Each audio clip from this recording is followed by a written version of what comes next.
in the back corner when I'm not presenting. Listening in. And listen in. Hey, everybody. Welcome to Bass University Live here on Tuesday night. Take a quick break. Watch John Cruise's on the Tokyo rig. Be a part of the show. Get some chances to win some awesome prizes. This Bass View go. You know, we didn't have that back then. And dude, it could just... That text thread gives me so much energy. I mean, like I'm dialed.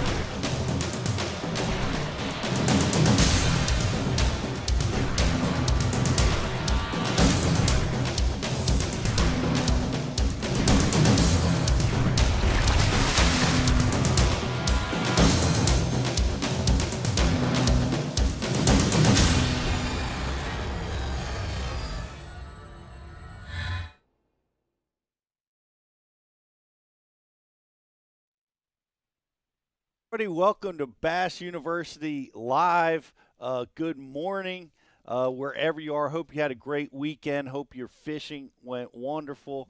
I know our whole Bass University crew was out and about getting it done, and really excited about today's show. It's one of my good friends, one of my longtime traveling partners, now over on the Bass Pro Tour, getting it done over there. Tournament champ, and one of the coolest lure modifiers out there. It's Fred Rumbanus. A lot of you guys know him as Boom Boom.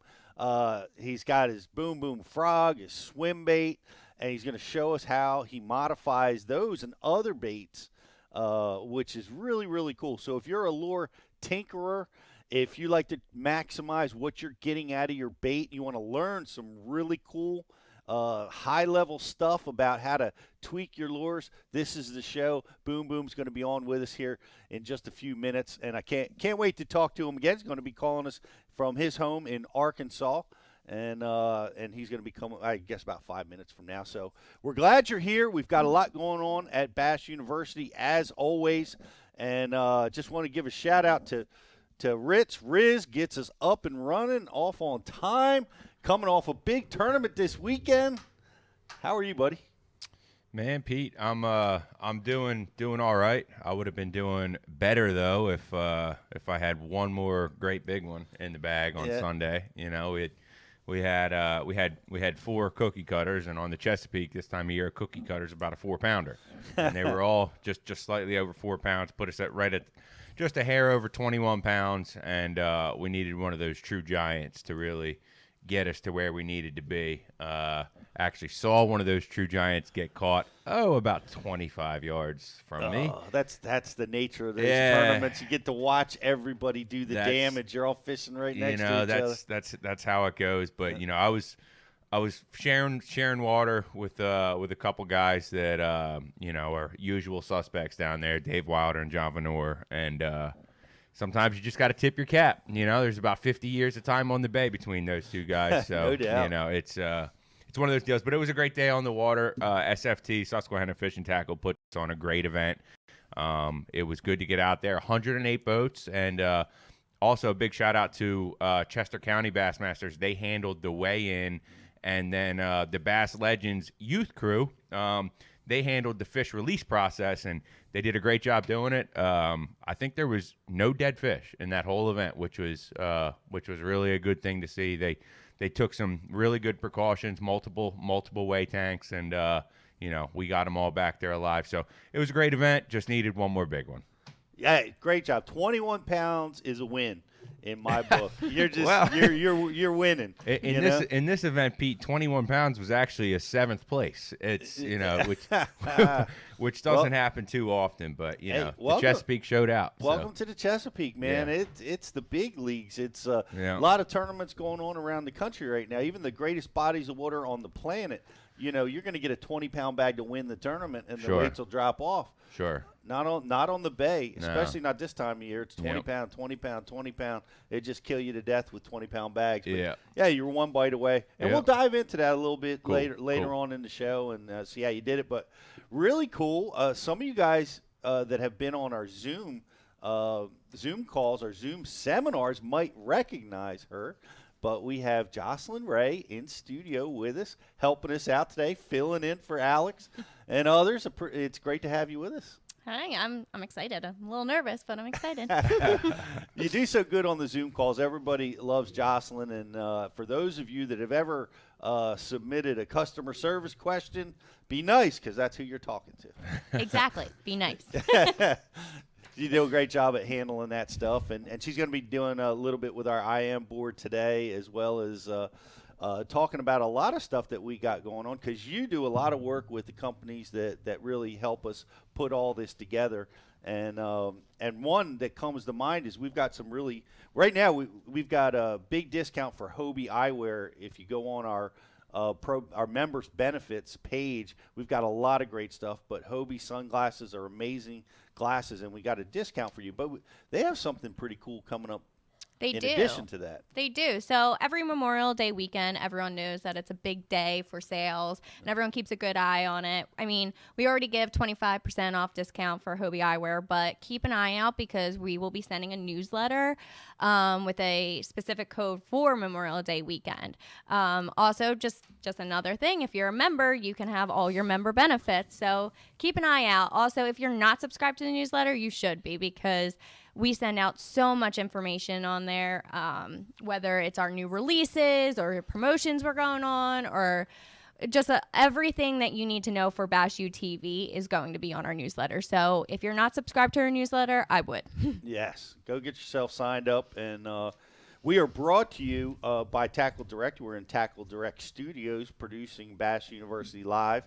And want to give a great shout out. I want to talk about Aqua View, because yesterday there was a live feed on some spawning fish coming out of an Aqua View camera that we got to look at. It's so cool being able to see that kind of stuff underwater. But these are male and a female that just started pairing up, and just it's that time of year. We're just come off the full moon. A lot of places, even the places where they've been through the primary spawn, you're getting residual spawning still taking place. So cool to be able to see it in real time with Aqua View, and we love it. It helps you really understand your electronics. It can help you with species identification. It's a really great product, and we've got some opportunities for people to buy Aqua View. We do, yeah. So Aqua View actually just became part of our member benefits. Aqua View underwater cameras, they give you 25% off, but they also did say that if you're looking for a really good deal, that they have some refurbished products that are available for purchase on aquaview.com. So if you're looking to just test it out or see, check out the videos. I mean, video proof is all right there. So if you're looking for an Aqua View, 25% off if you're a BU member, but also there's some refurbished options. Excellent. Go over there and check that out, guys. And if you're looking for a boat, we want to give a shout out to Bass Boat for Sale. New used boats, top shelf boats, whether you're buying or you're selling. This is the place to do it at Bass Boat for Sale. Go check that out and get yourself out on the water. Get a new ride. I'm thinking about getting a new ride, Riz. Yeah. Should. You know? Do it. Now's the time. Go to bassboatforsale.com. I could sell mine and pick up a new one. They got a new featured boat on there every single week, and they're top notch, primo. And the most amazing part about Bass Boat for Sale is that they got a boat for every budget. Not only are they brand new, top of the line, $80,000 boats, they also got boats in the $10,000 range that are in great shape, tournament ready to go. So it's really a great deal. They got something for everybody. Awesome. Go check it out, guys. Bass Boat for Sale. My boat may be listed on there soon. I don't know.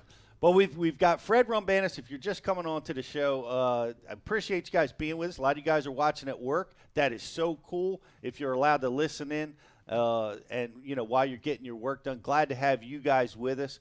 If you're unable to watch us live, you know what? This is rebroad. You can watch it anytime over at bashu.tv. You can watch it over on YouTube or Facebook. So glad to have you guys with us. Speaking of Facebook, courtesy of Boom Boom, we've got an amazing prize pack.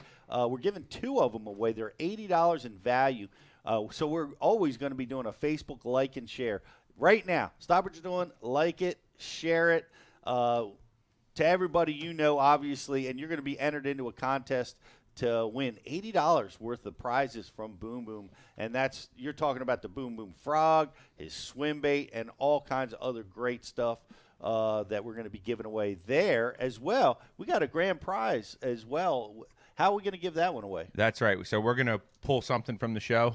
It'll be a trivia question based on I almost said today's show, and we'll be giving that away at the end. And that's gonna be for a Bash U TV subscriber. And guys, if you're not signed up, now's a great time. Use the code BULive30, and that'll get you 30 days free to the website, unlimited access to the whole program. Try it all out for free. What's not, why not do it? If you're serious about your fishing, you need to check us out. Use the code BULive30. Get everything you need to take your skills to the next level. And Pete, we actually got Freddie queued up. He's ready to go with his phone turned sideways. Yes. So we can bring him in and there he is. There he is. Hold on. Let me put it on a different mount. Sorry, guys. We had a little technical issues. I think we always do when I'm on here for some reason. I love it, man. It's real. All right. I got to hear these technical issues, Fred. You got to explain to us because we almost had a Phoenix boat at the bottom of the lake, apparently. Well, yeah, I went and got some stuff serviced on my boat and had my bilges flushed out, and the plug wasn't put back in. No, I mean, like, it wasn't even in the boat when I got there. So I've first of all, I'm filling in for Fred. This is an imposter. Yeah. Look at that. I haven't seen that clean shaven for a decade, man. No, I got attacked by the eraser. No, but I screwed up. But in my defense, it's been a rough couple of weeks. My wife had major back surgery, so I haven't been able to get out on the water like I'd like to. And a lot on the mind. I would have noticed that I didn't have that. So. Yeah. I forget my plug even when I don't have that drama going on in my life. So, and we know Phoenix, this is cool. We know Phoenix is never going to sink, obviously, but we're glad. It would have definitely been all right. It's just the bilge pump would have been going off the whole time, interrupting us. So that's the nice thing about the automatic bilges. But yeah. How's Julie doing? She's coming through her surgery, okay? Yeah, I mean, it's I think the road to recovery on a back surgery is just a long time. So, yeah, it's it's not fun. Yeah. So she's resting up right now.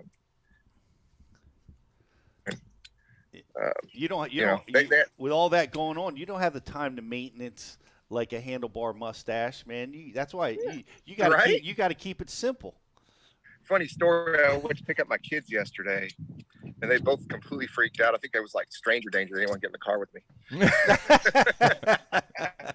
So yeah, I was like, man, did I make a big mistake or what? But it feels good actually not having. But it can grow back in a week, so it's no big deal. That's all. If I choose. Well, hey man, we're glad anyway, I'm gonna have to took some time because the mount I got does it sideways. So hold on, somebody's trying to call me. Welcome. It's always something with me, isn't it? I know. Welcome to Boom Boom's world. That's why we if love I put it. the phone right here, does that? No, that wouldn't work.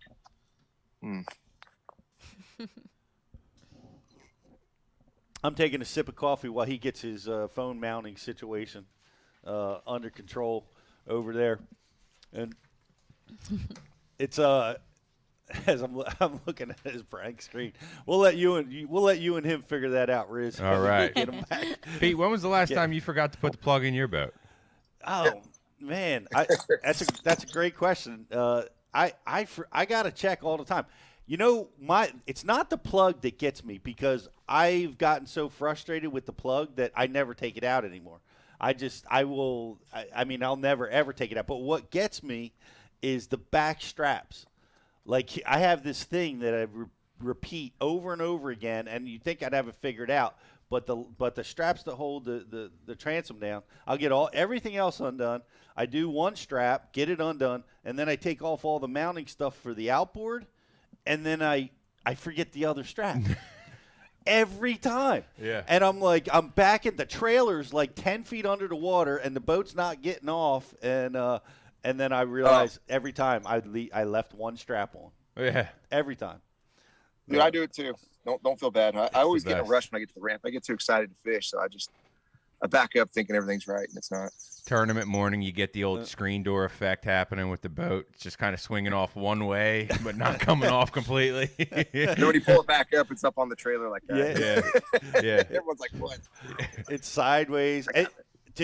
Fred, it reminds me. The Potomac River last year in the BFL. I'm fishing and I launched and I had another problem with my straps and I get the system all worked out and my boat.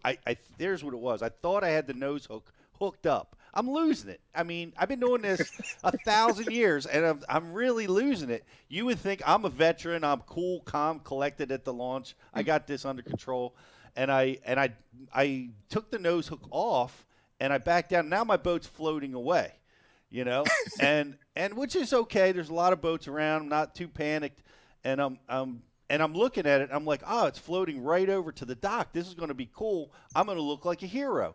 I'm going to look like I knew what I was doing because I'm just going to walk over the dock and jump in my boat. And like I planned it this way. That's my go-to move, Pete. That's I always unhook it and just stroll on the dock. Yeah, Try to look all cool. Usually it doesn't work. And I did You're walking back to the dock nice and slow, and then it starts drifting away. You start speed walking. You then start you along a little then you go for faster. leap of faith. Leap of faith, exactly. In my situation, I did. I got out. It was cool. I'm like, look, I don't even have to walk fast. That boat's coming right to me. And then I realized that I had 15 of my rods in the co-angler's ramp, and they were all about to be snapped in half by the dock as the boat was drifting towards it. And and now I'm fast walking, right? I went from I'm the cool guy. Now I'm going as fast as I can, trying to get in there. I jump in the boat. I got 15 rods doubled over. They're popping and they're jumping in the water, and they're all wedged up into the dock. And I'm like, oh my! How many times have I done this? And I'm still looking like a goofball at the launch ramp, But fortunately, none of them broke, Fred. None of the rods broke. I had to go rescue them off the bottom of the river and out from under the dock, but we survived it. We got a minute for just a quick little story. Yeah. You reminded me of something when I was younger, back in my early 20s. Me and my team partner, we'd go out and have a good time. It was Friday night, Saturday tournament, whatever. Back then you can do that, and you're still, you think you're still sharp anyway. We get out there in the morning. We're in his boat.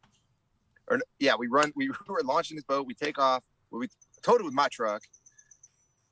We run to the first spot, and I was on the California Delta. Run to the first spot in Rock Slough, which is good 15, 20-minute run, and there's not a single rod. After we've already had live well checks there's not a single rod in the boat. That's what, you almost were in that situation. They were all broke, right? But anyway, we had to run back, go get our rods, and start all over. That's the How'd the great. tournament- That reminded me of that. How did the tournament go? Oh, we did good. Yeah. We usually did really good back then. I don't remember. It was probably third or something, but it was a good event.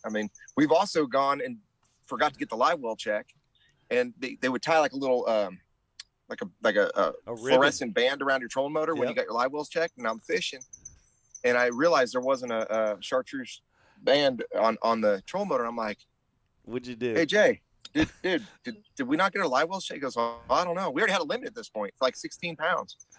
And so we called the tournament director, and they said, yeah, you guys took off without getting your live. I was like, oh my gosh. I said, well, we already caught some fish. They're like, well, you got to come back and start all over. So we had to let them all go, start over. And we ended up having a good tournament then too. So, it was just, we get lucky in those situations. But that was all being on the water all the time. So we had the tides dialed and everything. But That's awesome. yeah, That's awesome. that was another panic attack. I thought you were going to tell me that you found a yellow band and just tied it on there, No, well, they keep records too. So, it's, I don't know. We had to start over. We had to run all the way back and start over. And that was probably, by the time we realized, it was probably about 10 o'clock in the morning too, which kind of sucked. That's fantastic. But we were chasing that bottom of the outgo tide. That's when the big one started biting. And thankfully that was more of a noon bite. So that's a great save. we Great. just had to throw back all our buzzbait and spinnerbait fish we caught in the morning. I mean, that's confidence. That's talent when you can throw back your morning limit and still come out and dominate the field, man. Yeah, and it was a legitimate 16 pounds we had too. I was like, man, we got a good start. They were all, 3 1/4 pound fish, and but we ended up catching some big ones after that, so it didn't matter. Well, I really don't know, and we may have done a little bit better, but I don't think it would have really hurt, come at the end of it. But boy, we were cussing each other out. We blamed each other on that. That's awesome. I had a on-water training trip that I drove 2 hours to meet a client, and we launched the boat. We're all hooked up and getting ready. I'm talking about seasonal patterns like I normally do. We're getting ready to dive into this training day, and I go into my rod locker to open them up, and I lock them, and I didn't bring my rod locker keys. So, I mean, all dressed up, got food in the cooler, the ice, everything's perfect, except for I have not a fishing rod that I can access. So what'd you do? Oh, man. It's a great question. As it turns out, at that time, I was running a Ranger boat, and I didn't realize this, but every third Ranger boat at that time has the same rod locker key. So they cycled through when they were building them, I guess. I didn't realize that. I called my dealer. That's what he told me. So I drove around till I found a Ranger on the lake, and the first boat we pulled up to, I got his key. It fit my rod locker, and we were able to fish. My gosh. That is amazing.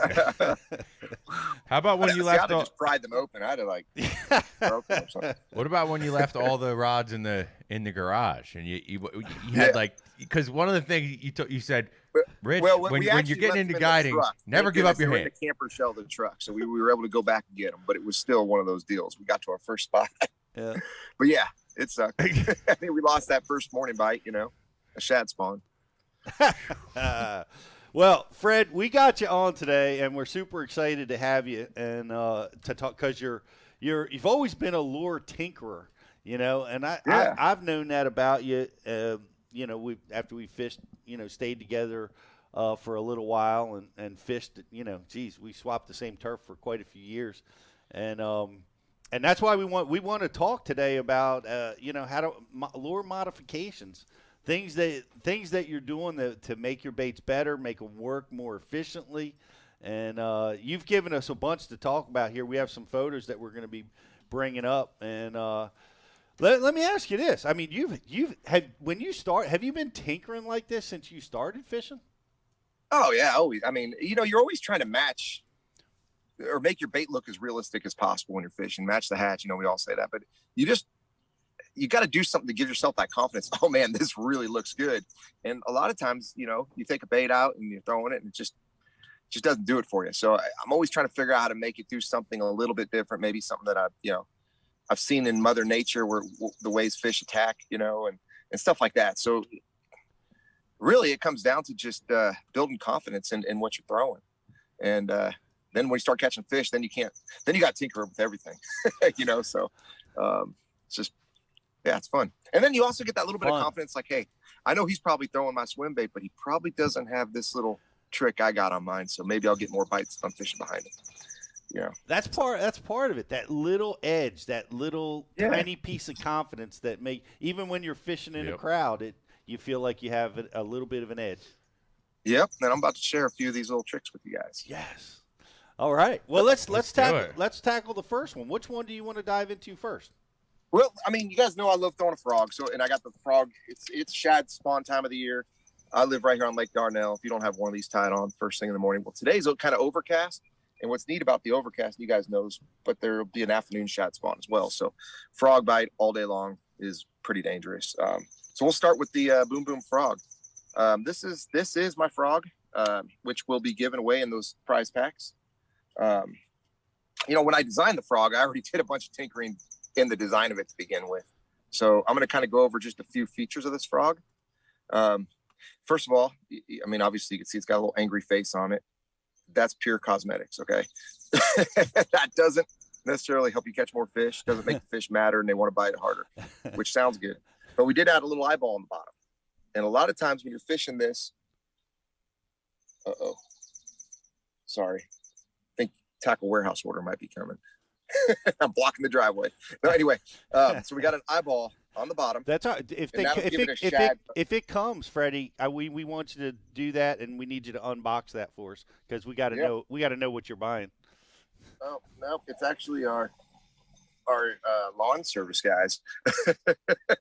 That's all right. But anyways, we added an eyeball to the bottom. Even better.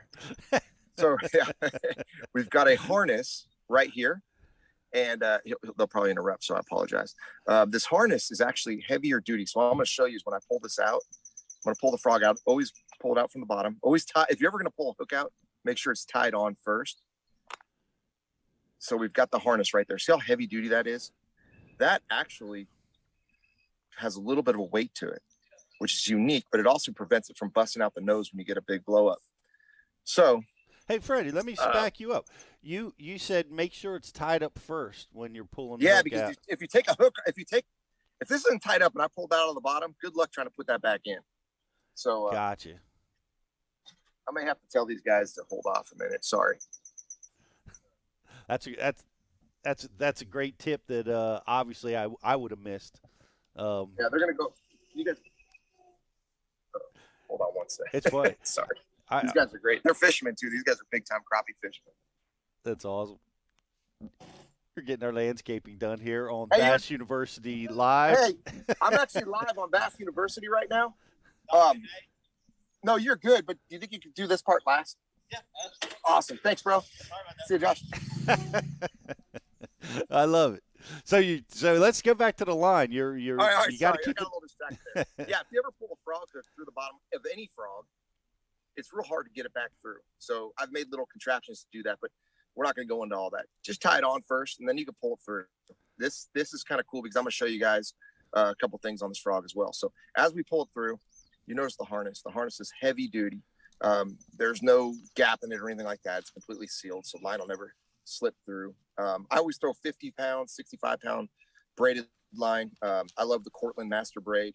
And there's a lot of reasons why I love it. But one, it doesn't hold like a water weight to it. I know you've heard me talk about this, but when you're throwing a frog and you're making long casts with it, you don't want to be whipping the line right near the boat because you're losing that direct connection to the frog. You're not getting the best action out of the frog. This line really floats up nice and you just don't feel that water building up on the line.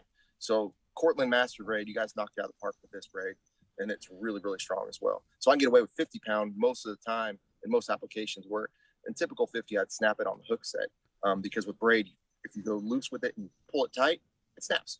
So, that's more of a short strike situation. But anyway, we're going to go back to this. So you've got the weight on the bottom of the frog, right? And then when you have the weight right here on the harness, when that frog walks and you kill it, it's going to naturally want to float back with just the weight. Well, now you got to weight in the front, so it's going to want to give it an extra little hop. So when I walk back and forth, and I kill it, it gives a little extra hop. So you're actually getting a little more action out of that bait. So that's a little Tinker 101 on that frog. The other thing is this one comes standard with mustad hooks, and they're bent out just a little bit. So for open water applications, I leave these frog hooks in. I don't ever change them out. Now, to change the hook, basically just separating right here. It's pretty simple. Slide it out. Simple. I do change out with a heavy duty. This is actually a Trocar. I know I'm not sponsored by Trocar or anything like that, but for frog hook, this thing is absolutely perfect on my frog. Slide it on there. And I'm gonna tell you why I do this, because one, if you're fishing over slop or you're fishing over any kind of grass, lily pads, you're gonna want the hooks a little bit tighter. Yes, you can bend the original ones back into the frog a little bit, but I like just having this option. Have some extra hooks in the boat. I always have extra hooks in my frog box just in case I'm fishing some heavier cover, because there's nothing worse when you're working a frog and a little bit of grass gets hung up on one of the hooks. So I'll show you how tight these hooks look. I pull this back through. In there. Now, see how tight that is to the body? Right. That is going to stay flush, and these hooks are really, really sharp. So I've been really, like, if I fish any matted stuff whatsoever, lily pads, I'm changing out with these hooks. Size 4 aught. frog hook, and that's by Trocar. The Gamakatsu ones are good, but they come in, they dig in a little bit, and sometimes they'll catch the body. It just works perfect with my frog. Awesome. So that's one little tweak right there. The other tweak, the legs are actually about that long out of the package, so I cut them even. I know you see guys cut one shorter to help it walk. Well, this bait walks so good out of the package, and that was a long process to get this bait to be so easy to walk. We've got rattles already in them. This one I might have already. It's in there. It's just jammed up in there. There's a little glass rattle up in there. And then I'll take like my spike it pins, which I'll pull one out right now just to show you. Shad spawn, you don't necessarily have to spike it, but when you get around brim beds, it does help. Have one of these little orange spike it pins. So I'll just take one of these pins and I'll just go right around that eyeball area. Just a small little target spot. And now I just added a little bit of orange. It gives a little strike. It's kind of like a strike indicator for the fish. Not so much for you, but it gives it that brim effect. And I found I catch a lot of big fish just adding that little bit of orange on there. So that that's what I do to the frog. You'll notice on the back of this frog, you guys have seen this for years now. This is the frog fur. It's basically the loop part of Velcro. And if you look at a bass's teeth, it's kind of like the hook part of Velcro. When they catch this frog, they have a hard time blowing it back out. So a lot of times you're distracted. You're not necessarily paying attention to your frog blow up or whatever it is. You get that one giant blow up that catches you way off guard. He's got a little bit harder time to spit it out so you get that hook in him. So I do love that. You can add a little scent to it if you want to. I actually like putting scent on the bottom of the frogs. But here's another cool little tip. If you get to a super heavy mat, are you guys still there? Yeah. We're Okay. silenced by all these awesome tips, man. It's like you're diving in deep. This is incredible. So if you guys get into a heavy matted situation where it's like you're throwing that frog over there, it's almost not even moving the mat. Mm-hmm. Chances are it's not giving the fish enough to think, man, there's something I can really bust through that mat to grab. So what I'll do is I'll start sticking. I use lead. I got them in my shop, but I'll probably do that all. Anyway, if you get the lead nail weights, I just cut them up into little pieces with my pliers. I shove little pieces of lead in there, and then I'll take Gorilla Glue and I'll completely fill this area. And that's going to make it so it won't collapse. But if you notice the top of my frog, there's something you don't see on very many frogs. See that little spot right there? That's a spout.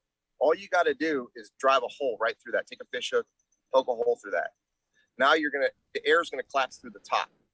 And so now you can have a bait that's heavier to fish over the mats, get their attention. And I use Gunnersville as a perfect example, because in the fall, that mat out there is just so thick. California Delta, same thing. Or even out here with the heavy lily pads, it gets so thick. The problem with lily pads is, unlike mats, they have unless you can get it near the edge of a pad, they can't just suck in a lily pad and get the frog. I mean, it just gets stuck in their face. So it's harder to hook them through pads regardless. That's more of a deal where you just have to figure out the cadence to kill it when you get in open water. But over that heavy vegetation, that is the deal. You want to weight this guy down a little bit, get it heavier, make sure there's a release point for the air pressure. So when they do grab it, it still collapses. And I got you. Yeah, I thought you were putting a hole in there to release so that you could get let water escape, but that's actually to allow. Once you seal it up, you've got to let that frog collapse. Right, and that's what that little spot's for. So heavy vegetation. Again, just add a little bit of weight to it, whatever you want to do. You can add glass rattles. They shatter in there after a while too. There's already one in there, but if you just little BBs are great. Just anything you want to do to add a little extra weight, make a little noise. You can do that, but Gorilla Glue seems to be the best because you just put a little bit of that hole right there and it foams out. Do it the night before, of course, and you'll be ready to roll in the morning. Man. So here's another situation. How many times have you had, a fish pull the legs out, right? And you're fishing and that's your go-to frog and you're like, oh my gosh, what am I going to do? Well, I will tell you, if you go to Tackle Warehouse, you can buy round rubber. I like the round rubber the best. You can buy, it just comes in strips. Well, when you get the stuff off the strips, I'm just going to show you in just as an example. pull it off, tie a little knot in the middle like this. And I'm going to show you how to change the legs on a frog in like 30 seconds. It's really easy. And this.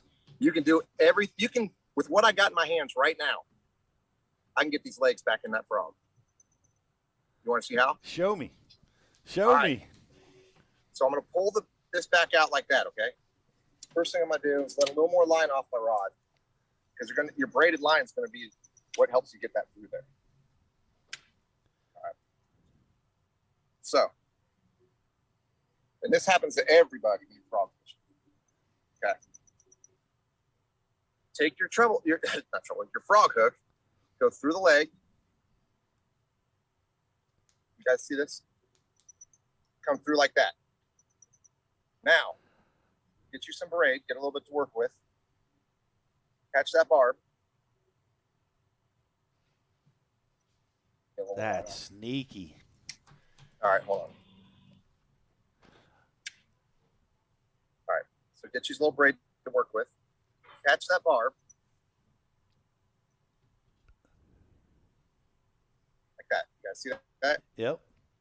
So now, when you pull this back through. That's so cool. I'd have never thought to do that, Rich. Of course, when I rip that out of there, I still have the rubber band in there, but that's all right. It's out of the way now. When you pull this through, it's nice and slow. Okay, see how that braid just cut? I got a loop now. Yep. You can drop that hook. You don't need the hook anymore.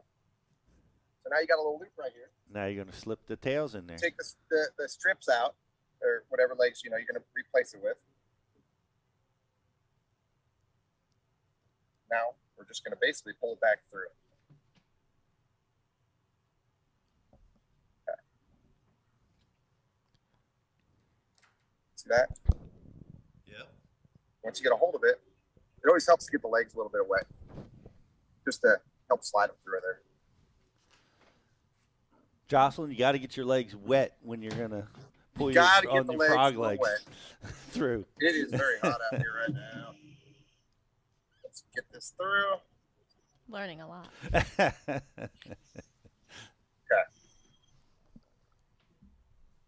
Now we just got to get these legs come through. There we go. Find out which one connect to that braid. I know this looks like a mess now. You guys are probably like, whoa, that's messy. Okay. Now we got the hook free. The hook's back to where you can slide it back through. Now we're just going to take these legs. We're going to thread it back on in there. Hold on a second. It's over. Of course, I grabbed brittle legs. When you get them out of the package, they're a little bit better than this. Yeah. No, that's great. That's amazing. I mean, I just throw them out. You know. Yeah, no, don't do that. You got your confidence bait there, and you got a whole system on being able to put them back in on Johnny on the spot, man. That's awesome. Obviously, I didn't do the best job on this one. If you have them on that strip, okay. But there you go. That's cool. In a pinch, and you need your legs back in quick, this is the way to do it. Man, that's some advanced frog manipulation. Great stuff, Fred, man. And we appreciate you. And we've got a lot of all of Fred's instructional content about fishing topwater frogs is available on Bass U TV. This and a lot more that's available over there. Josh, do we have? I know we've got people watching on our IM board, yes, and they're watching on YouTube and Facebook. Do you have any questions? Any frog fishing questions? There's a lot of questions, actually. There we go, right there, guys. Legs are back in. Oh. When you get the stuff out of Tackle Warehouse that's in the strips, leave it long. You'll have plenty of legs, then you'll want to cut them. This one's a little bit shorter than I like, but for demonstration, it worked. Yeah. I just literally pulled these. This was the skirt I found in the shop, and I just probably should got the good stuff for you, but. Hey, dude, that was awesome. Anyway, we have a few questions. We have a few questions for you, Fred. Yeah. All right, so our first question is from Howie. Welcome, Howie. What type of frogs and colors do you use in various places, such as pads, weeds, docks, and woods? Does your color change? Hey, let me get my frog box out for y'all. We'll go through colors because that is a very good question. I just in general, and I know I've talked about it a lot, and it's probably like a broken record, but 2 colors that you absolutely got to have. You got to have a white frog and you got to have a black frog. In general, the white frog looks huge. I mean, it amplifies in the water. It's an easier, big meal. And I feel like I get bigger bites on a white frog. So if I get on a white frog bite, I'd much rather throw that white frog than a black frog. Black frog is a silhouette. It works everywhere all the time. You're always going to get bit on it. Now, early in the morning, low light conditions, your darker colors are usually key. However, I still do get a lot of big fish on white. And it really depends on the time of the year. When that water temperature gets like it is now and it's 70s and you get that early morning shad spawn, you just want to go straight white. I mean, that's now shad spawn dies off. You go into those areas where the bass were spawning, there's bluegill spawning now. You got brim beds. That's when you want to go to something where I add that orange on it. You're going to want to try to mimic that brim. So here's my frog box. You guys can see. Wow. Those are the colors I throw right there. Okay? You're very organized. Very organized. And it's funny because I put them in straight up like that, but when they're in my boat, they're laid up like that. So there's no weight on the tails or anything like that on the legs. So we'll go through colors. Why don't you want to have weight on the legs? Oh, it doesn't really matter. I mean, honestly, what happens is I start the season off like this. I just loaded this box. They'll probably all get shooken up and move around anyway. But Okay. you just don't want to mess with them. Okay. So you can see the bottom of the box, but it's always like this. So they're actually just laid flat in there once they're I got you. in my boat. Because it could happen where if the Right, weight it's are not on like the a legs, swim bait. it'll bend them out sideways or kink them. Yeah, it might just get them a little goofy, Yep. cattywampus in the heat. Cattywampus. And the Yep. heat's when you want to throw a frog. So we're going back to colors. All right. This color right here we call mud bug. This is what I like when there's crawfish present. This is when I like to throw it. You see crawfish in the riprap on the edges of the grass. You start seeing them go shallow. That brown really mimics crawfish. If you catch a bass and there's pinchers in its mouth, that's a great color to throw. Black. Again, we talk about silhouette. Out west where I grew up fishing, Clear Lake, there were these yellow-headed blackbirds. That's where this color first originally came from. Mm-hmm. But I find it works everywhere, especially if you get in a real mossy mat situation and it's overcast. That yellow is more of a strike indicator for you. And I feel like it helps you know when you need to set the hook because it disappears. Black and blue. This is our officer color. This is just a cool, you don't see a lot of guys throwing a black and blue frog, but we throw a black and blue swim jig all the time. When you throw a swim jig, you're throwing it just under the surface. So early in the spring, I love the black and blue color, especially on the river systems. When the little swallows and bait fish and everything's kind of on the surface, not so much a shad spawn, just real stagnant kind of afternoon, but the birds are kind of low. I like going with this phantom dude right here. This just seems to work really good. It can mimic a bait fish, but also it's the color of a lot of little birds. And this is our gilly. This is our little bluegill. This dude's awesome. This one's probably my number one black frog that I got. It's called Dog. And basically it's just black and red. I find that the red just seems to get a little bit bigger bites than just a solid black. So we did the dog color. We've got bullfrog. A lot of frogs present if you're trying to mimic a frog. And then again, this is probably my number one overall color that I've probably won more money on. It's white belly. It's basically a white frog with an orange throat. You can do the same with the Diva color, but we did do the green back to it. So when you walk in it, it just mimics a male bluegill on those brim beds. And What's the name of that color? Fred. Fred I Frog. did that color with another company years and years ago. I did it with Snag Proof before I ever came out with my own frog, and I had it made. And when I did make it, I had to make 300 minimum purchase order to make it my own color. So I did it, and we were selling them on our website at the time. And I ended up winning Lake Murray in a Bassmaster Elite tournament on that color. And a good friend of mine, Michael Bennett, he was like the first one to order them. Well, on Lake Murray later that year, he won the Force Wood Cup for $1 million on that frog, on that color. And then there were a bunch of other boats won that year. I don't know, but I feel like that bait's probably won. That color's probably won more money that year than any other bait. So that was a pretty neat deal. Fred. So yeah, that pretty much gives you a run through what I do on frog colors. Oh, and then of course, this OG green. This is Kelly green. I actually named it Kelly after my dad. That's his name. But it's really just an OG green color, and gosh, it works great up north. It works so good up there in Champlain. This color, actually, right here on Lake Darnell, the first time I ever fished this lake, first day of competition, I threw a frog this color and led the tournament. So this is kind of an overlooked color. It's just a straight green. But man, this thing absolutely catches them.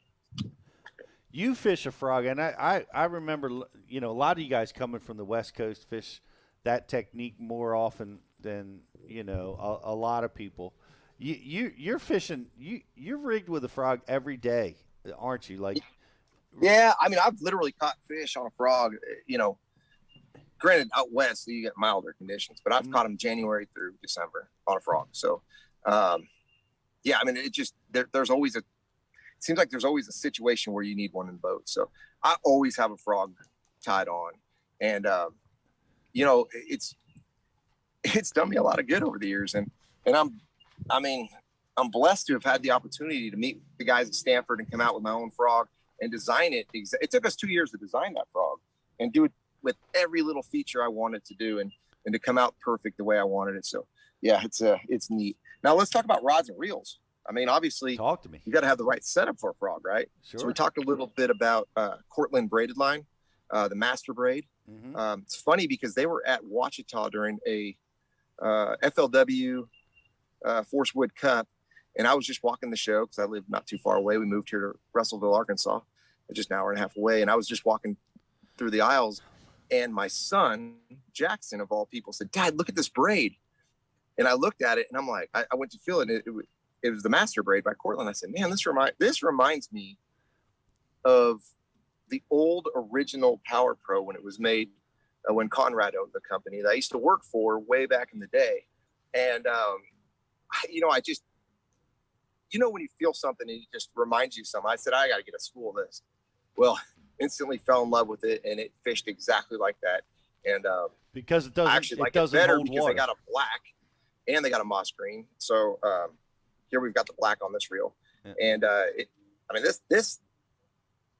this braid's been on this reel since last year, and it's still pretty dang black. I mean, it's a dark gray at this point, but it's held its color very, very well.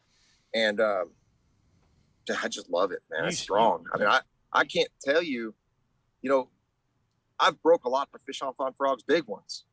And I just don't break them off anymore. So the impact strength of this braid is absolutely incredible. And it's made right here in the United States. So that's always a plus. You said it's the water does not hold in that line, which that's right. What you love so much about the other line. Yeah. So like, I know it's weird, like, because I've had situations in the past where I needed braid and I had to go to a tackle store and buy some. And when I get it, I'm not going to throw any braids under the bus or anything here, but I go to throw the frog. It just doesn't feel right. It's the same pound test. It's got the same diameter, but I'm working that frog and I feel like the frog isn't getting the action it needed. It's not responding when I twitch it like it should. And that's just the key element of a good braid. I mean, to me, for frogging is you want to, and I'll bomb a frog. I mean, I'm going to tell you, as far as I can cast, I'll try to get a bite. And I want to know that frog is doing exactly what I think it's doing. Because sometimes, you can't really see it that far away. So the response time by it not holding that water weight is perfect with this braid. Does that make sense? Because it's the truth. Well, you were looking for that line. I remember talking to you about it, and you were like, "Man, I missed that line," and you couldn't find a good replacement, and so thrilled. Yeah, this is. I think this is better. So hey, there you go. I don't know, but it's made off similar, if not the same spindles as the original. So it's done right. Jump into the rod and reel. What are we using to cast and set the hook? Yeah, so rod, is that too loud for you guys? Can you hear it? I mean, is the guys? No, are we good? We're good. Okay, so I've been playing around. Obviously I did a line of rods with Dobbins. a couple years back, and we designed a frog rod. But now I'm with Six Gill, and we're doing rods with them, and they've got a series called the Lycan, and I absolutely love it. It's got this wind grip. It's just comfortable, right? I say wind grip. It's not. It's just that it's a real grippy material. I'm not sure exactly what it is. It's like a foam EVA, but the rod itself, the blank, this is a 7'3", which is the perfect length in my opinion. You want a 7'3" to a 7'5". 7's just not going to, with the distance I like to set the hook, I got to have a little bit longer rod. And you want a rod for your height. I mean, if I'm right at, when I had my life insurance, I wore some pretty thick soles. So I said I was 6 foot tall. I'm like 5'11" and a half, to get the better rate, because my weight, what I'm talking about. Anyway, so yeah, 7'3" works perfect on the side of the boat. I can work the rod downwards. It walks back and forth. It's the right length. The power on this rod, this is 7 foot medium heavy, 7'3" medium heavy. And it's got excellent power for it. It's light enough. I can fish it all day long. And when you have braided line, you get away with a little bit lighter action rod because there's no stretch. So as long as that rod's got backbone 3/4 of the way up the rod, which this rod has, you're set. So this is the perfect rod for me right now with the frog. What about the reel? You got a now the reel ratio on here's there? The crazy thing. If you look at this reel, this one says 8-to-1 ratio. This is because early in the spring, I'm usually trying to cover water pretty fast. So I like a really fast retrieve for that purpose. The majority of the frog, and I'll have 4 or 5 rods exactly the same, but all different reels on the deck for frogging. And the reason I have different ones, different colors, but really the different retrieve ratios. If I'm fishing a Sam Rayburn, I'm fishing behind a hay grass field or high tide and there's a weed edge and trying to just keep that frog walking in place, I'll back it off to a 6.5 to 1 because I'm still twitching with the same motion. But as I'm reeling it, I'm not picking up the line. So the frog's tendency to walk, back and forth without going forward, it does make a difference and keeps it in that strike zone a little bit longer. But if overall, a 7-to-1, 7-2 to 1, I mean, that ratio reel is absolutely perfect for a frog. 8's kind of on the fast side. But, a lot of times we're just trying to bust, down the bank and cover water. And that's when an 8's great. Also, if you do get a bite and you miss it, you can get an 8-1 back in faster and get it back over there. But that's if you miss a fish, if you miss a fish on a frog, you got about 4 seconds. I figure you got about 4 seconds for the most part. Unless the water's dropped on you. If the water's dropped on you, you don't have a chance. If they miss it, they've lunged forward, their nose is stuck in the mud, they're done. You need that 2 foot of water when the water's up. If you get a blow up in 2 foot or deeper, you get that fish to bite again in 4 seconds. No problem. But when it gets shallower, and I've had that situation many a times, Mississippi River, our Red Crest Championship, I threw nothing but a frog. Pretty much. And I had to do some other tricks to catch some just numbers, but all my quality came off frog. And really, I mean, the water dropped on me to the point where I could throw back on them and I couldn't throw on them anymore. They would lunge at it. And if they missed it, it was game, you'd try later. Maybe that fish will forget and go back and try to get the bite again. But so let me understand. You're saying when the water level's dropping on a body of water, a reservoir type scenario, and they miss it. They're harder. Not like a tide where they just pull back. What I mean? They just kind of naturally pull back. A lot of times when water drops, they just kind of get hunkered into little ditches and creeks. Well, there's just not enough water over their backs for them to come up and back down on it. So they're now having to lunge forward at it. So their strike's just totally different than coming up and down. And when they come up and down and miss it, or they come up and slurp it, you can probably get that fish to bite again. Gotcha. Wow, that's some priceless stuff right there. Fred, we got a bunch more to talk to you about. Can you hang in there for a couple minutes for us? We're going to we'd like to take just a quick commercial break, and sure. And then let's dive into some of the. I mean, obviously, we got a lot to talk about, don't we? Oh my God, we could do 2 hours just talking about frogs. I know we could, and I know you love it. You can hear the passion coming through, and you've made a career fishing and winning with this technique. So you can hear it in your teaching and appreciate that. But let's take a quick break, and what do we? 2 minutes, Riz? 3 minutes. We'll be right back with more tips and tricks from Boom Boom Rumbanus right after this. Why bass boats for sale? Our mission is to be the premier bass boat outlet for listings and buyers. We believe if customers can't find it, it doesn't exist. Whether you need to sell your bass boat or are looking to buy a bass boat, it's simple.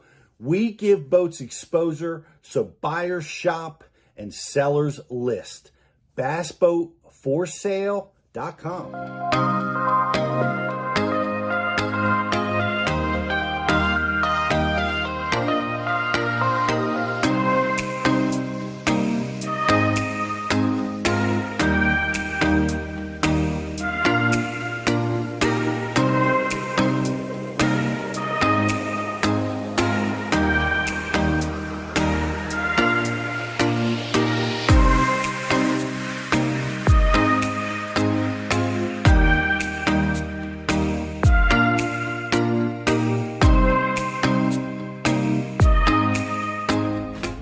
Aqua View, the leader in underwater viewing technology.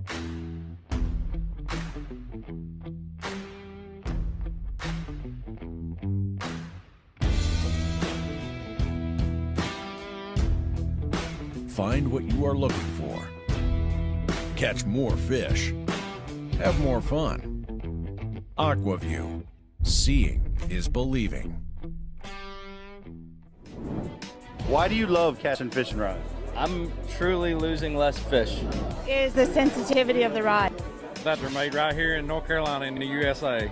Strongest, lightest rod, 100% made here in Sanford, North Carolina. From the drop shot rod to the flipping stick. Every rod has a purpose to it, and I rely on them all the time when I'm out there in a tournament. Durability in the John Cruz Worming series, the counterbalancing in the handle. It's the only rod I found that can withstand my hook set. Boom goes the dynamite. On the water, not spent fishing, is a moment wasted. That's why Minn Kota and Humminbird have joined forces to bring you the One Boat Network. Products that communicate and integrate to help you take full command of your boat. Born from our commitment to making the most advanced fishing gear even better by making it work together. The One Boat Network will help you find, get to, stay on, and catch more fish. When One Boat Network products talk to each other, they can navigate your boat automatically. They can give you a crystal clear view of what's below with no messy wires. And they can let you lower, raise, and change shallow water anchor modes from anywhere on the boat. But that's just the beginning. We're never done innovating, integrating, and making your boat simpler and easier to control. All so you can make every second on the water count.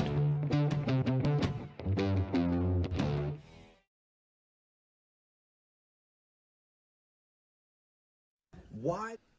Welcome back to Bass University Live with Freddie Boom Boom Rumbanus. Really diving in deep with frog fishing, and as we always do, it seems like when we're talking with you, Fred. But the we've got we were looking at the IM board as we were on break, and we're not done talking about frogs with you, man. We got more questions. We got more questions coming your way. But first, I want to give it. We always want to give a shout out to our Bass University subscribers. We love you guys and love your feedback. Love you guys being part of the program. And we've got another Bass U subscriber we want to feature here. Who do we have here, Riz? That would be Nate Coy. Nate Coy is a very active member in the program. He's always on the live shows with us. Shares our stuff. Nate, we appreciate you, man. Looking sharp in that blueberry Bass University hoodie. Love that. Love that. Send your pictures to us on social, with Big Fish or whatever you guys wearing the Bass University hat. And we love you guys being with us. We'll feature you maybe on a future show. But we've got some questions that are coming through the IM board, Josh. It's all lit up over there. What do they want to ask Fred? We have a couple questions that came in, but I think these two questions from Randall and Philip kind of go hand in hand. Fred, you talked about frog colors, but their question is, do the frog legs colors matter much? And does the length of the legs make a difference in attracting fish? And does it affect your hookup ratio? Those are really good questions. I'll be honest with you. A lot of it just comes down to your own personal confidence. I mean, a lot of times when a fish sees that silhouette up there and if the sun's shining, I mean, they're blinded anyway. You know what I mean? So I think a lot of it is just try to match what the fish are feeding on. that you visually can tell? Is it shad, or is it bluegill? Is it frogs? Is it, just something, a rodent, a crawfish, whatever it is, try to mimic that, a bird, for the most part. As far as the length of the legs, yeah, so it's actually really important that this is good coverage. I mean, this is good question, because I fish a lot of lily pads. I love lily pads. I mean, and I think a lot of people shy away from it because you do miss a lot of fish in the lily pads. And I found that when you cut the legs, actually what I did that frog, by making those legs really short, I'm going to keep them on there because this is going to be my Lake Dardanelle lily pad frog now, because they're really short. That is what you want. You don't, when they're long, it just, they're kind of in the way. I mean, you want to make it a compact little deal. They can just come up and slurp through the lily pads, because you've got little corners, as the lily pad's round, right? So you got these little spots in between, and that's, if you can get your frog in there and kind of just shake it and spot, that's where you want the fish to bite it. You want to move it over that pad, but then you want to kill in those little holes, and that's when you're going to get the bites. If they bite it and they come up through the pad, you got to figure out how you can get the fish to eat it, and having too long of legs will really mess that up. So good question there. Open water, I like longer legs. I'm always trying to make it look as big as possible, and therefore, if you're hunting down a big bass, bigger profile, bigger fish. Great. So open water, longer, in the heavy cover, you want to make a more short, compact target. Yep. And that's the same with mats and everything else. Yeah. There's no reason, and you don't even need legs over mats. I mean, you really don't. You just need something that can pulsate over that mat and just see it shimmy over. The legs aren't going to do a dang thing.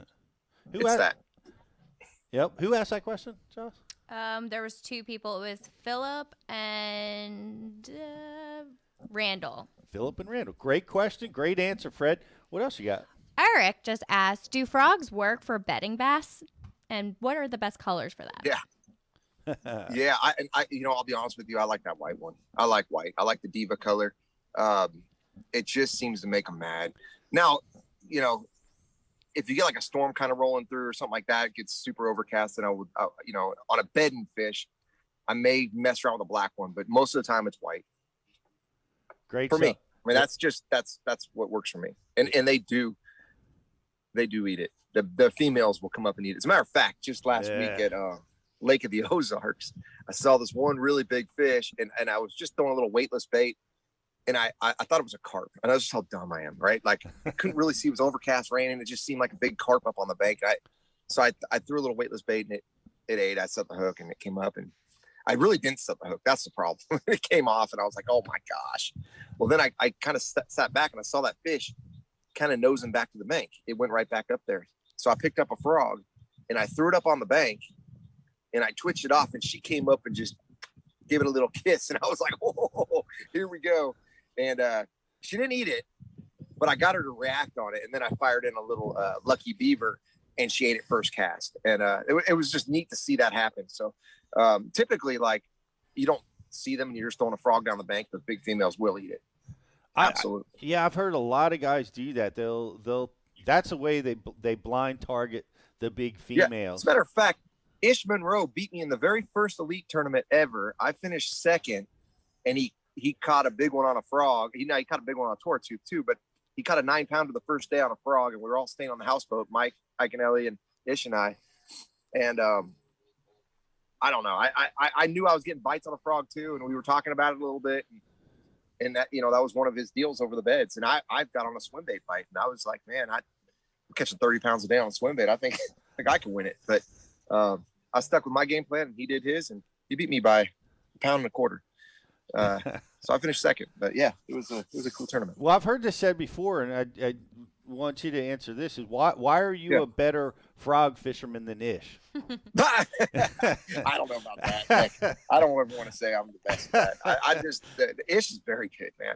As a matter of fact, I used to fish team tournaments with Ish years ago, and I'll never forget going into a little slough at Clear Lake, and he's throwing a frog, and a 10-pounder eats his frog, and he does not. And it's hard for me in practice, right? If I get a big blow up, dude, I just love fishing so much. It's hard for me not to swing. I mean, I 2, 3, 4, 5 pounders, no problem. Yeah. But this was like a 10-pounder, Yeah. I saw the tail was bigger than my hand when it came down and he just free lined it till it came off. And of course we didn't get the bite in the tournament, but I was like, man, that impressed me big time. So Ish is, I mean, dude, we got some great, I mean, there's great anglers for frog. There's no doubt about it. I just, it's something I stick with, you know, and I've had a lot of success with. I fished, I got to fish with Ish on the Scott Martin Challenge, and me and Ish were team partners. Oh, how cool. It was cool. And we were frog fishing up on Lake Champlain. And the thing that I noticed about fishing with him, and I want to throw this to you, is I was overworking my bait. When I fished with him, the finesse that he used to make that bait work, like I was popping it, banging it, and there are times I guess that's the deal, right? But he really had a finesse approach and made that bait walk in a subtle manner, and at that moment I learned, well, less is more. I'm overworking the bait, but I guess it's situational. But what tips do you have for our guys on how to make that bait walk, and are you aggressive with it, and when are you aggressive with it, and when are you more subtle with it? You know, the deeper the water, I get a little more aggressive with it for the most part, because I feel like you got to get them to come up on it, you know. But if it's real hot out and there's a mat or something, they're going to be right under the surface. So I'll tell you this, though. I got a popping version, and you would think popping more, noisier. Now, popping version is actually more subtle. I mean, it's more of my open water, lay down, you know, super calm, stagnant, low oxygen movement, not much current. That's when I go to a little popping one, because it's a subtler bait. They both walk real easy. Every time you twitch that rod, it does 180. We've designed it to do that. But the popping version of my frog is just, you know, it would be another hour just talking about that frog. But I will tell you that frog, it comes with 3/0 hooks, smaller profile. And it's not great in lily pads because the jaw will get caught on the pad. So it's not something you want to throw over cover. It's an open water deal. It's got a pencil popper style mouth that allows you to spray water. So you can actually work it where it's spraying the water versus just bloop, bloop. And man, it's a great approach. I mean, it does catch a lot of fish under high pressure situations. Excellent. Well, do you have any more questions, Josh? I do. Let's go one more on frogs, one more, and then we're going to switch topics. Okay, so Frank asks, when using a frog or other topwater baits, do you always direct tie to the bait, or do you use other knots or clips or snaps to get different movement out of your baits? I'll be honest with you, with the frog, and I mean, it's direct tie, braid line, direct tie. I do a regular Palomar knot with braid. I've never had it slip. Yep. And the way this guy's weighted, it just walks so good. I mean, there's no reason to add a split ring or anything like that, because all that does is catches grass. It gets in the way. So for me, I want to just direct tie. I like to direct tie most things, and unless it's an open water deal, then you could probably play around with it. But a frog's designed to be thrown anywhere and everywhere. And for that reason, I like to direct tie it. Awesome. Great stuff. You can find a lot more from Boom Boom on frog fishing on bashu.tv. Go get yourself subscribed. If you haven't checked it out, right now we've got an amazing annual subscriber deal where you get a hat, a face shield, and a tackle coupon for Tackle Direct. So go check that out. And that's for annual subscribers. And you get a Bashu hat for monthly subscribers. So get over, join us. Don't stop learning. I'm never going to stop learning. Neither is Fred. So come on over and check out bashu.tv. But let's switch gears. We've had you on a while. I know your landscapers are chomping at the bit. They want to. Well, no, actually during that break they came by and did it right here. So that was good. Here, look how nice it looks. Oh wow, that's awesome. That's my frog. That's my frog pond over there. You have a frog catch pond? one on it for you guys. What's that? You have a frog pond? Well, it's got a lot of frogs, but you see it way back there? Yep. Yeah.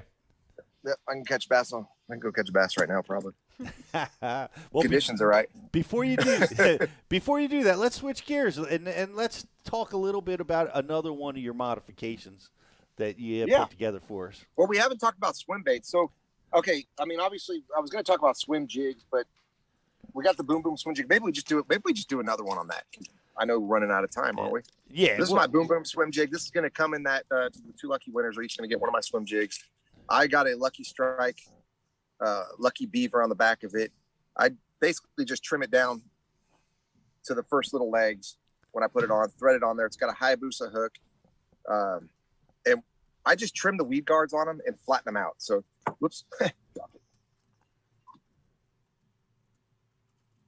And I just, when you trim them, just pull them out sideways like that, and just to cover the point. Okay. And this swim jig only comes in a 3/8 right now. We got a 1/2 ounce. We're working on a 1/4 ounce, but we wanted a size that you can shake on the water. With these kind of legs, you want to shake it like the Alabama shake. But you also want to be able to burn it with a swim bait trailer. And here on Lake Darnell, because we got so much real shallow sandbar, little backwater ponds with pads and stuff that you got to cast a mile and burn it back. And so I put a little Optimum Bait double diamond on it. This adds a little shimmy to it. And this one actually just cut off my rod so you guys can see it. But we can go in. I mean, I really want to talk about swim baits. If we got time.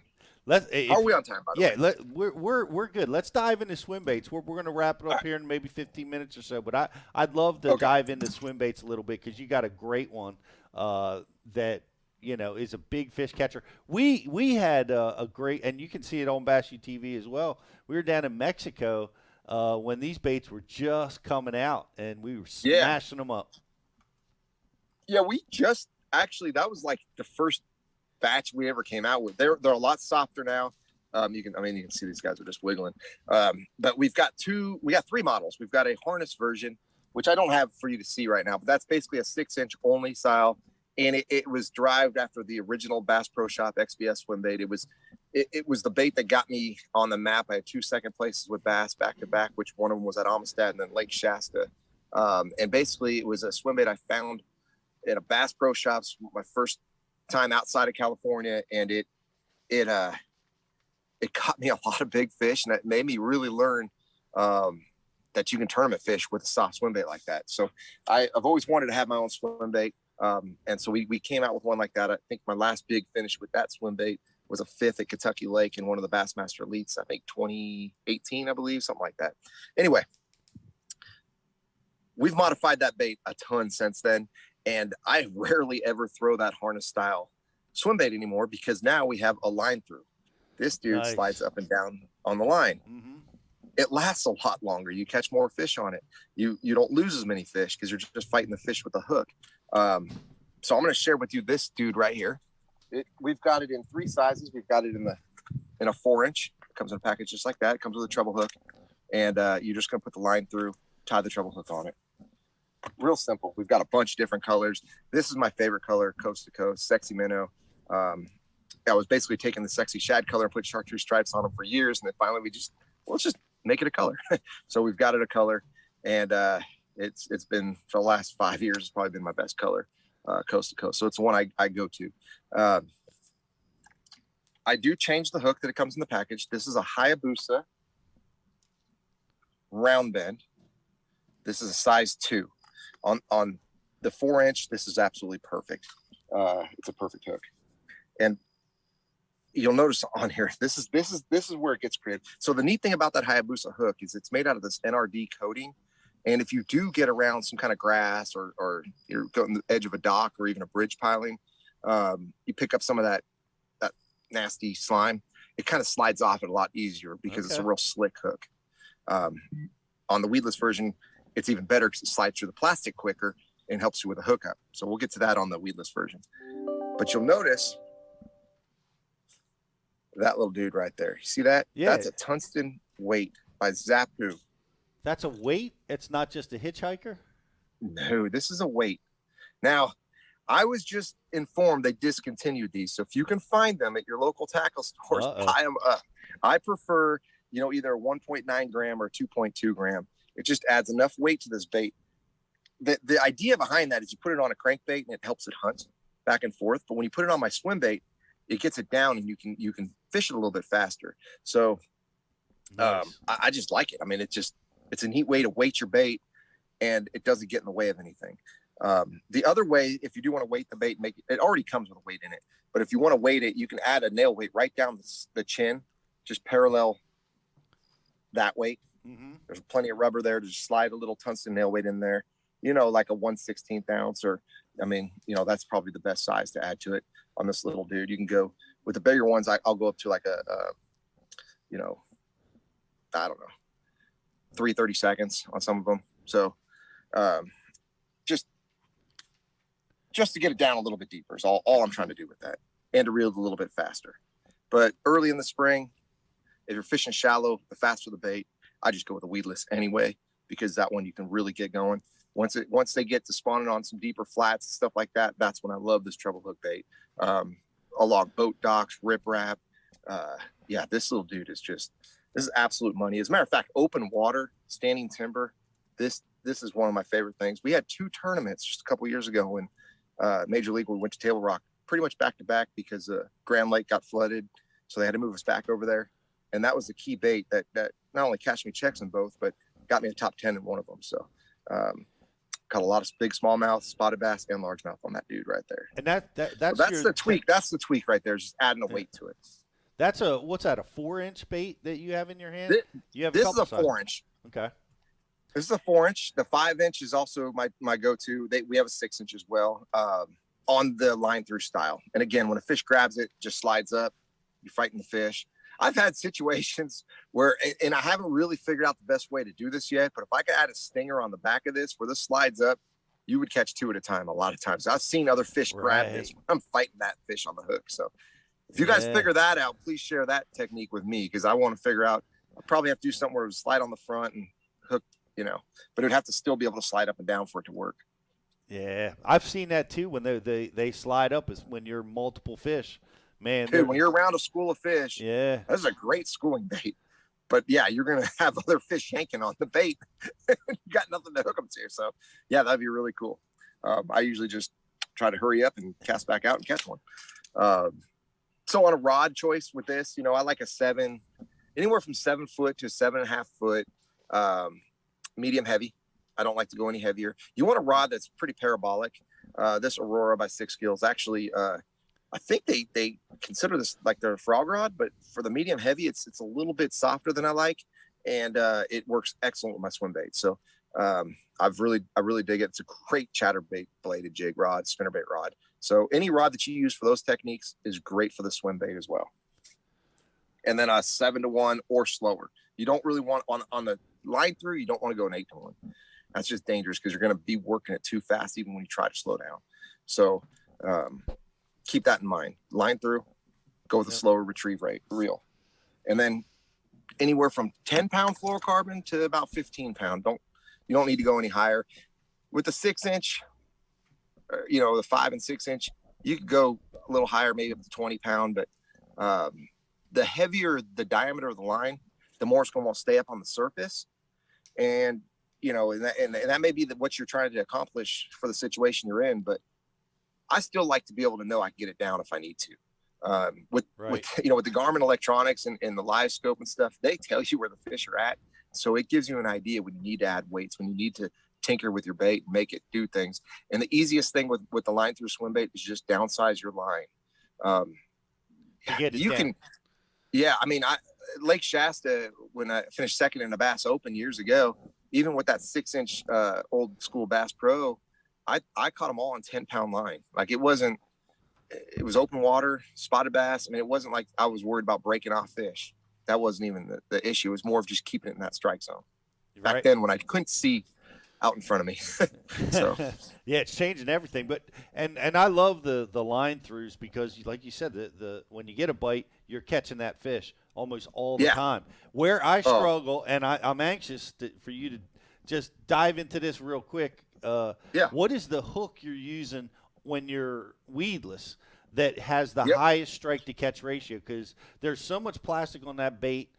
I lose them. I know other guys do too. What's the magic hook that you figured out is the best one? And that is obviously the key. And I'm going to share with you this dude right here. This is the one that was on my rod. I throw this bait a lot.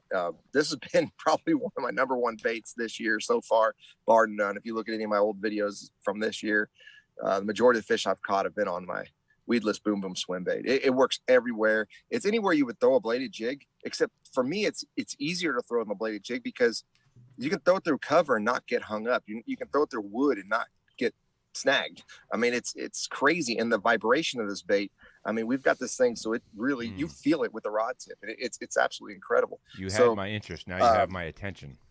There's two different weights that I'll throw with it. And it's crazy, but I've come down to even water temperature when I change it around here where I live in Arkansas because I fish so much. Here, I use a 3/16 ounce and a 1/4 ounce. That's the belly weight. That is what weights the bait right there. This is a Hayabusa. This is a 958. I'm going to show you the package right here. Okay. This is a 7/0.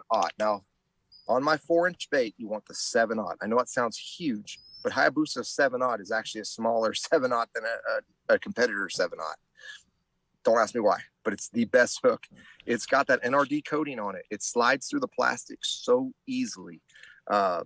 Now, the trick that I do to it, I'm going to take one of these out of the package. This is a 3/16 ounce. This is one that when the fish get to spawning, that's when I slow the swim bait down a little bit. And to slow it down, I use that 3/16. Earlier, when they're moving, looking for beds, when the water's in the 50s, I like that heavier one because I'm burning it through.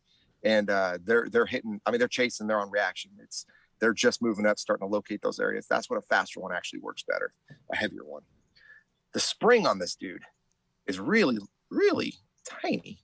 And I don't want to say anything bad about it. I'm sure it works great on something. But what happens is, you see that?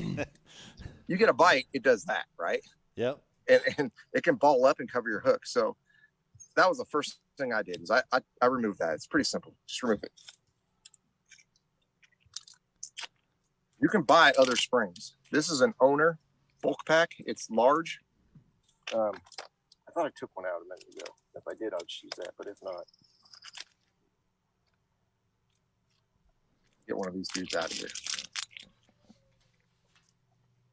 And you can change out with whatever spring you want. I like this because it's got a little stabber on it where you can stab into the nose of the bait. And I'm gonna go ahead and rig this whole thing up for you. So if you guys can see this, all you do, twist it on there. Pretty simple. Just thread it right on. Right on there. That you'll be able to catch 10 fish on one bait where you might have only caught one because it balled up and ripped the spring, and then you're going to try to figure out how you're going to re-rig it. Yeah, those little tiny springs, they just tear right out of there, and then you're stuck. So these dudes come in packages like this. I'll pull one out for you. Do you glue, or do you go to that level of effort, like put any crazy glue or anything?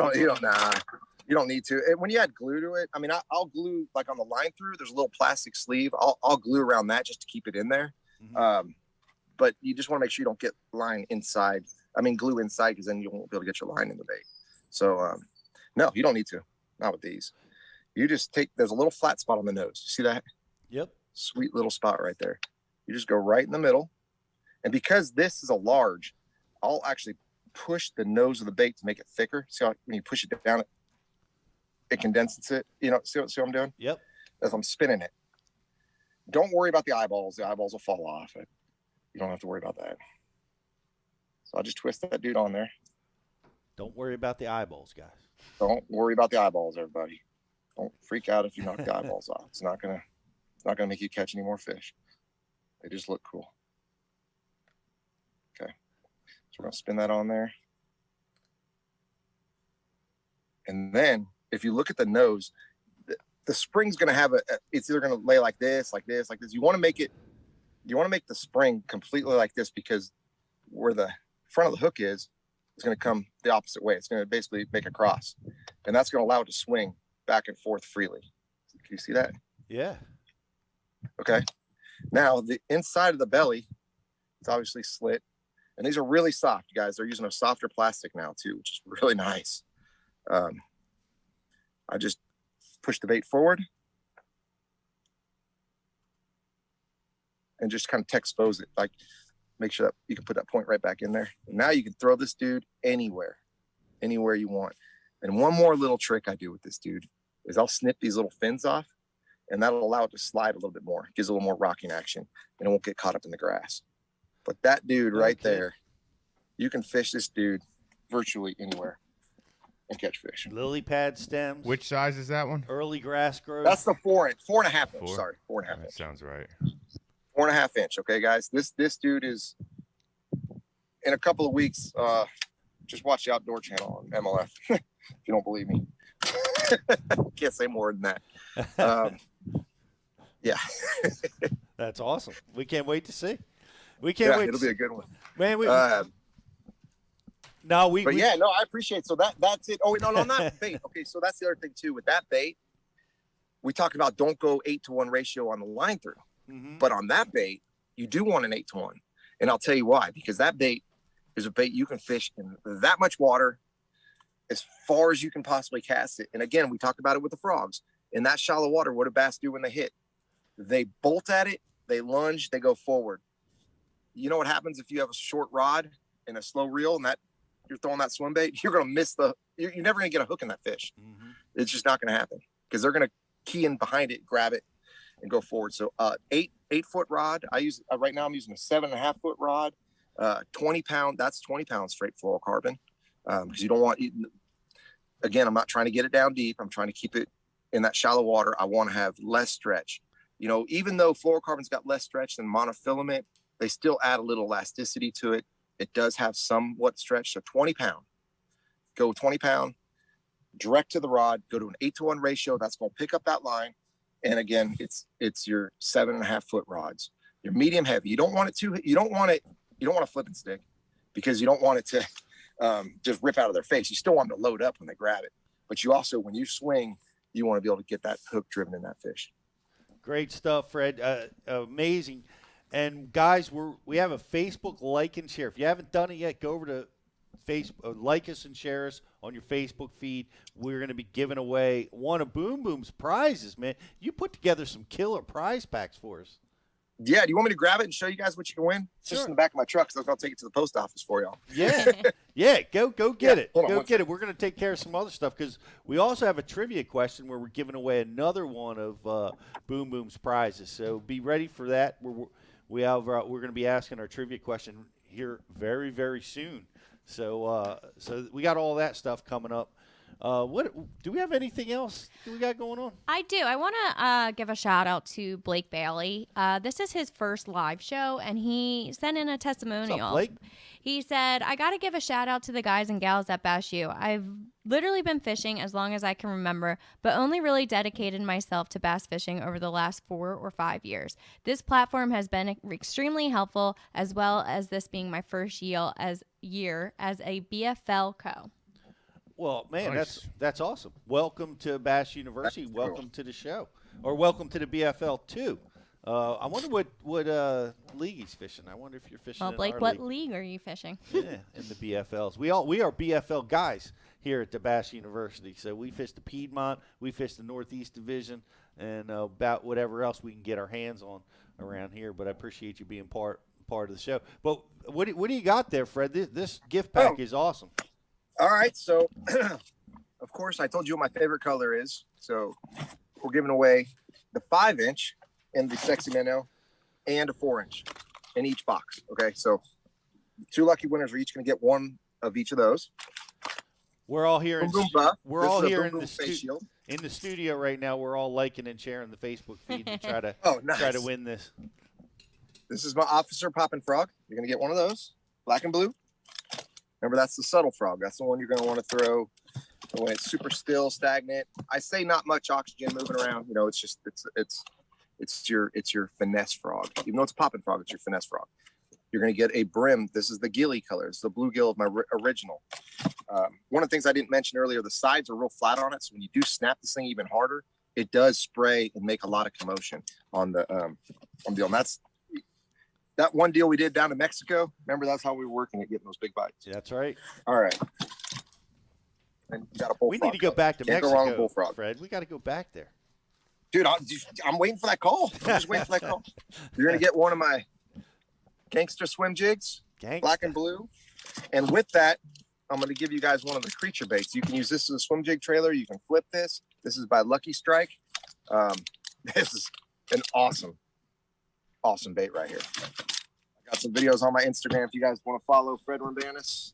You can go through and see some videos where I caught a bunch of fish on those. Bed fishing, also flipping, shad spawn on the back of the swim jig. This lucky beaver.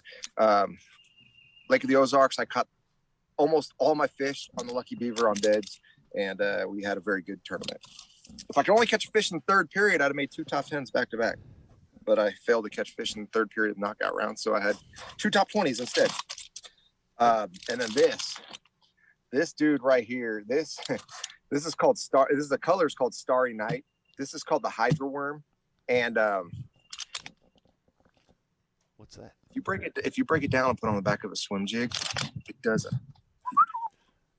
unreal. So you guys are gonna get one of them, and that's something that we'll talk about it another time. But I want you guys to try it out. This is a great bait, Texas rig it, throw it through the grass. It's a swimming worm. What's it called? You can put it on a shaky head. It's just got a really cool tail to it. What's it called? It's called the Hydro worm. Hydro worm. Yeah, and all these Lucky Strike plastics are made of a DOA plastic, which is basically eco-friendly. It'll break down. If a fish swallows it, it's not going to hurt the fish.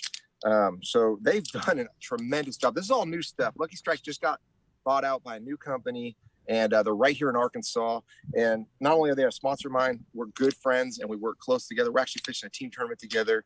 If Julie's back holds up, we're going to fish Eufaula Lake in Oklahoma this weekend. So get seriously. And their baits are like under $5 a pack. I mean, guys, these are the best baits for the price too. I mean, it's unreal. So good dudes, and I'm proud to be a part of them. And we're appreciative that they're part of this gift pack.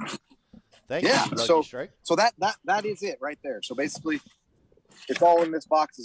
There's 2 full deals. So you're gonna get 3 frogs, 2 swim baits, and 3 packs of baits, awesome. And of course a face shield that says Boom Boom on it. It's perfect for Memorial Day weekend and 4th of July. This red, white, and blue. Perfect. Well, that's amazing. Thank you for putting that together for our guys at Bass U. Appreciate it, buddy. I appreciate thank you guys. Appreciate you for being part of Bass University. Man, I love what you guys are doing. I love watching it myself. I learn. There's no better way to learn and expand your knowledge than Bass University. So thank you guys. Thank you. And man, you've been with us since the start, and it's hard to believe that we've been doing this for over a dozen years now. And and Fred, it's unreal. I know, Freddie, you've been there since day one, and best of luck. You got I know you got some derbies coming up. You don't want to wish you best of luck. Everybody's going to be watching.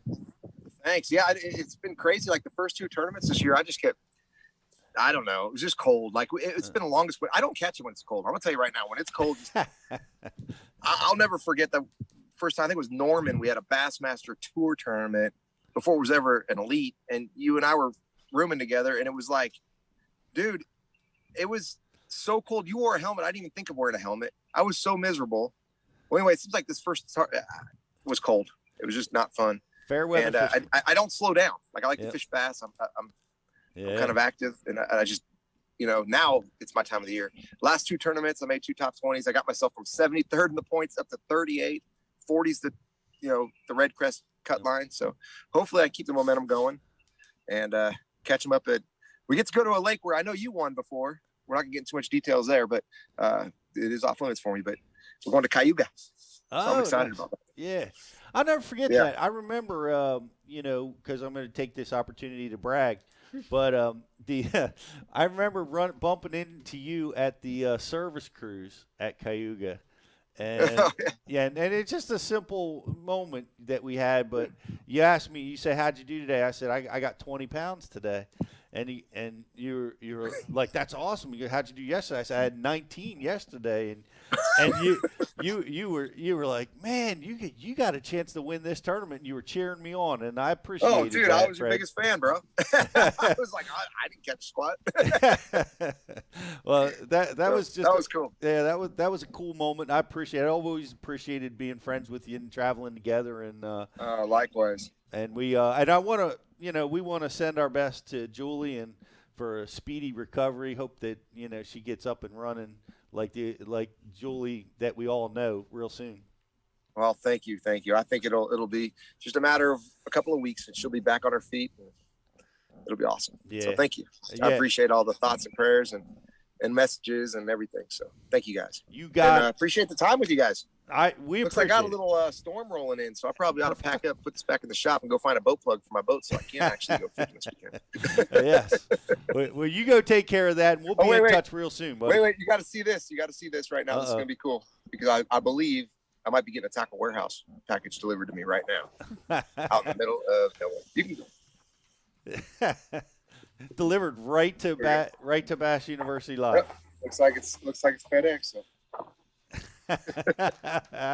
Love it. Hey, we'll go. Perfect. Say, take a picture of what's in that box and send it to us. We'll put it up on our channels. We gotta know. We gotta know what Boom Boom's ordering. Let's see if it is. First of all, it's probably flowers for Julie, but It's flowers. Yep. I'm kind of hoping it is flowers. Now I feel like a jerk for even thinking it was just a tackle warehouse one. But hey, Fred, we're gonna okay, yeah. We're gonna let you go, buddy. I appreciate you. Appreciate you so much. And we'll be watching at the next Derby. And good luck at Cayuga, man. I hope you crush them there. Thanks so much, man. Appreciate you. I appreciate it. Thank you, guys. See you, Fred. All right. See ya. Freddie Boom Boom. What a great deal. We could have talked about frogs for 2 hours. We could have talked about swim baits for another hour. But we're awful glad that he was with us for this time and sharing all the great tips and stuff. Thanks for all the great questions. And we've got a Facebook like and share winner we're going to be picking here right now. Are you ready to pick him, Rich? I'm ready. I got him. You got him? We got him, yeah. All right. Let's announce it. He's Mr. Eric Nelson. Eric Nelson. Eric Nelson, you are tonight's face tonight. See? I said tonight again. Today's Facebook like and share winner with that awesome prize pack that Freddie Boom Boom provided us with. I'll be reaching out to you to get your information, and we'll get that in the mail for you. I'm glad Freddie's mailing that because I don't think that prize pack would ever leave this office. Probably not. If it was here. So. Oh, I know that.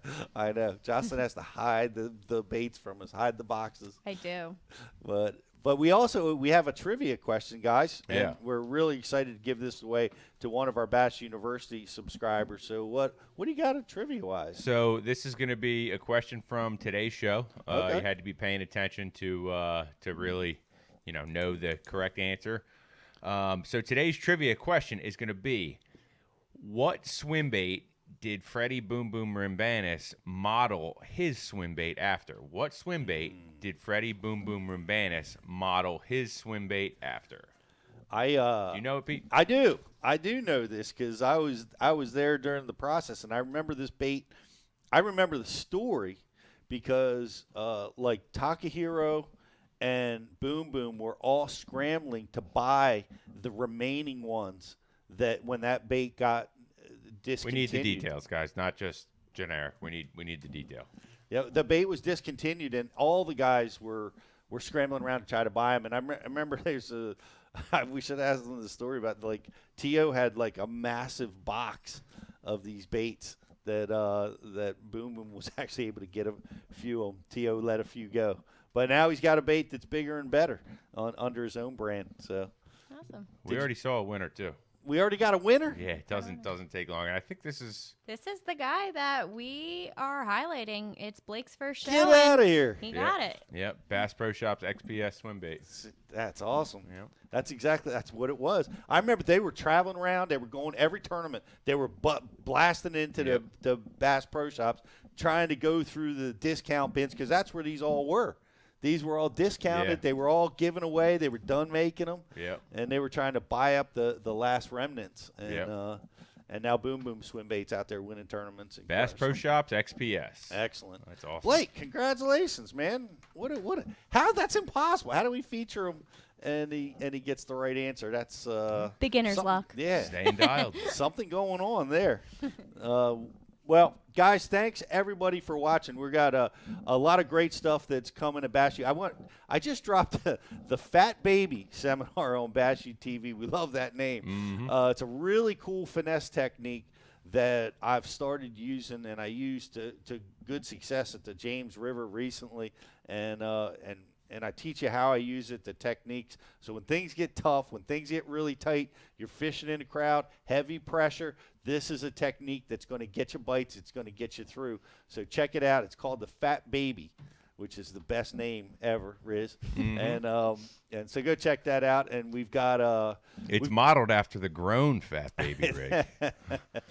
That's modeled after the big Fat Baby, right? Extra Fat Baby rig. The Dean's rig is what it's modeled after. It's just the downsize of that rig that I've been using for years and years.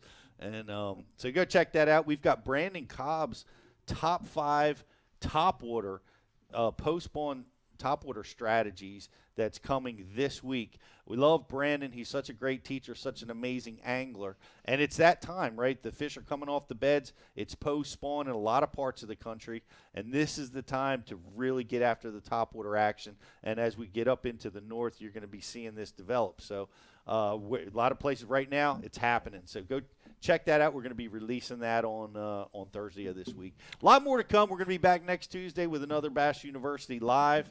What else we got? Quick update. It was flowers for Julie. It was flowers. It was not Fred's tackle pack. That's right. It was flowers for Julie. Well, so. we were hopeful Get well soon, Julie. We were hopeful it was a Tackle Direct box coming. Tackle Direct. But, we appreciate them, guys. We got more stuff coming from Tackle Direct. Look for that in your email. Make sure you're checking out your email, guys. If you haven't signed up, you're listening to me right now. Go to BassU.TV, get signed up for our email newsletter.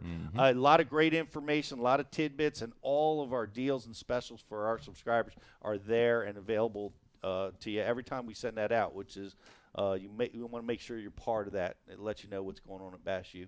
Is there any other housekeeping matters we got? I think you covered it all. Thank you, Jocelyn, for being part of Bass University Live. I think you did great. Oh.